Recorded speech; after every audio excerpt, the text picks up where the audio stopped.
So today we're going to talk about the power of niching. Oftentimes when people niche and decide to focus, they feel like they're excluding a group of people and essentially narrowing their market share. But niching can be one of the most valuable things you do as a business owner. Let's get into it. All right, so one of the first things that makes niching super powerful is you have an opportunity to become the go-to person in your space. When you niche down, that means there's a specific group of people that you are now serving. And as a result, if you get people great outcomes or great results, then ultimately you can become that go-to person, which is powerful because now whenever somebody mentions this service for this community or for this group of people, they're always going to think of you, which inherently is going to be really, really great for you. You're going to get a lot of relational equity, a lot of referrals, because you're going to be the ideal and go-to person for the community, for that particular community of people, for the problem that you solve. So in the beginning, it could be challenging because you could say yes to a lot more people and you're saying no to anybody who doesn't fit those guardrails. So it feels like, man, I'm turning away business. But in turn, you become the guy or the girl for these people, which inherently over time will actually accelerate your business. All right, number two, one of the other really, really valuable things about niching down is that eventually it will decrease your marketing cost. When you own a particular lane, right? Like you are the person that everybody thinks of, right? So for example, Kleenex owns the lane of tissue, but oftentimes you probably have said Kleenex when you just meant tissue. So you can decrease your marketing costs when you become a household name. And you become a household name by being the market leader. But most of the big players, they still are going to overspend on marketing because they don't want you to confuse them with anybody. They want to remain the market leader. They want to remain at the top of mind. And that's why companies like Coca-Cola, they'll still do a lot of marketing. That's why companies like McDonald's, they'll still do a lot of marketing because they want to be not only a household name, but they want to build trust through consistency.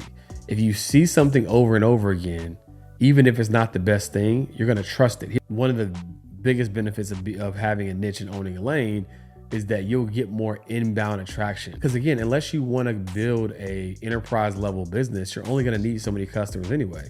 And so the moment that you get that first or second person that meets that exact criteria, birds of a feather flock together.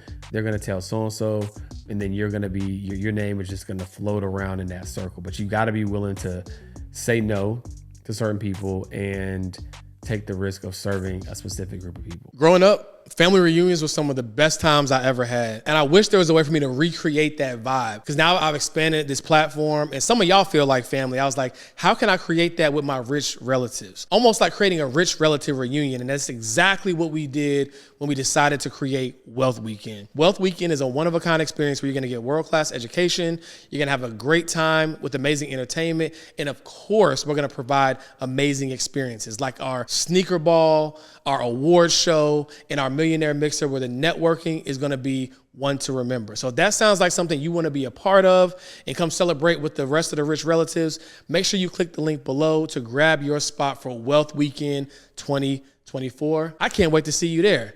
Now let's get back to the episode. All right, number three, you get the opportunity to have a really refined product and service offering.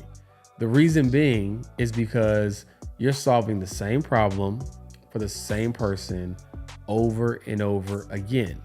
And so instead of having to have all these like one-off scenarios of what happens in this person's world or this person's world or this person's world, you can pretty much assume that there are going to be very, very similar realities for a person if you're solving the same problem in the same industry, right?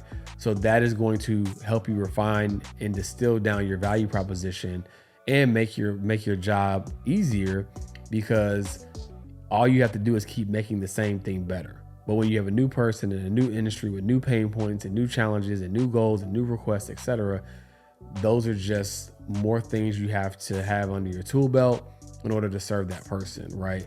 Whereas if you solve the same problem for the same person over and over and over again, you're just going to get better and better and better and better. Also build an incredible amount of trust, right? Because it's like, oh, like they're the person for us, right? Like they really know our problems. They really know our concerns. They really care about our goals. And so again, if you're willing to do it, it can really, really, really help you stay focused and have a very, very refined value proposition.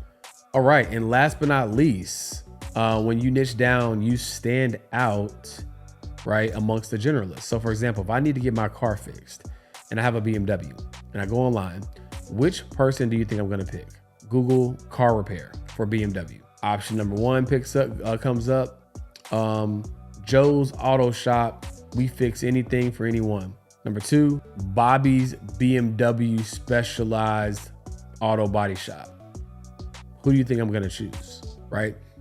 So again, what ends up happening is, especially with the world of Google, where people can search and find you, when people search for something specific, now you're going to come to the top of the search results if your SEO is dialed in. So imagine just saying, oh, I'm a financial advisor, right? Then you're going to come up amongst all the financial advisors. But if I put top 100 ranked advisor serving creative entrepreneurs, if someone says entrepreneur focused on, financial advisor focused on creative entrepreneurs, I'm going to come up. I'm going to be the guy, right? So niching is powerful. I'm not sure if you've ever heard the quote, but there are riches in niches. So if you were looking for a way to be the market leader, be the go-to person in your space, consider niching. Don't say that I'm a business coach helping women. I mean, I guess that's a start, right?